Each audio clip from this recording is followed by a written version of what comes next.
स्वागत है आपका सनसनीखेज कहानी में, जहां हकीकत इतनी डरावनी है कि सुनकर आपके रोंगटे खड़े हो जाएंगे। तो आज हम लेकर आए हैं नागपुर से एक ऐसी वारदात जिसने पूरे शहर को हिला के रख दिया है।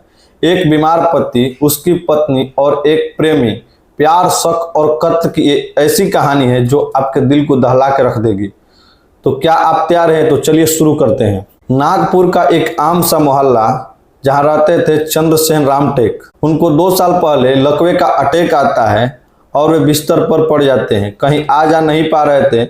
उनकी पत्नी दिशा घर चलाने के लिए पानी के डब्बे बेचने का काम शुरू करती हैं और शादी के ठीक 13 साल हो गए थे। 3 बच्चे, 2 बेटी और 1 बेटा उनका था। बाहर से तो सब कुछ ठीक रहा था, लेकिन अंदर कुछ ठीक नहीं था। प्यार में शुरू हुआ कहानी अब खून में डूबने वाला था। दिशा की जिंदगी में एक नया शख्स आता है जिसका नाम है आसिफ इस्लाम अंसारी उर्फ राजा बाबू टायर वाला। वही राजा बाबू जो मोहल्ले के टायर पंचर बनाता था। दिशा और आसिफ की मुलाकात काम के बहाने तो होती है, लेकिन धीरे धीरे जान पहचान बढ़ता है और प्यार में बदल जाता है। दिशा जो अपने बीमार पति से दूर होना चाहती थी, अब आसिफ के करीब जा रही थी, लेकिन ये प्यार अब गलत राह की ओर बढ़ रहा था। चंद्रसेन को दिशा के इस रिश्ते का शक होने लगा, तो बिस्तर पर पड़े पड़े उसकी आंखें सब तो देख रही थी, लेकिन वे दिशा पर शक करना, गुस्सा कर और गाली भी देता था। सोचिए, एक बीमार आदमी जो अपनी पत्नी पर भरोसा भी नहीं कर पा रहा था,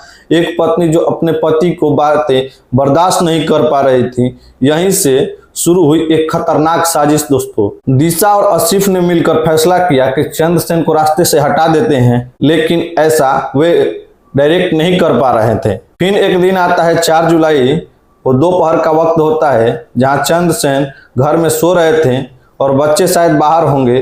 दिशा ने आसिफ को घर पे बुलाती है और दोनों ने मिलकर एक भयावह साजिश रचती है। तो चलिए जानते हैं कि उस दोपहर क्या हुआ था। वाकई चंद्रसेन की मौत संभावित थी या फिर एक सोची समझी साजिश। दोनों ने पहले चंद्रसेन का गला दबाया, फिर तकिए से मुंह और नाक को दबा दिया।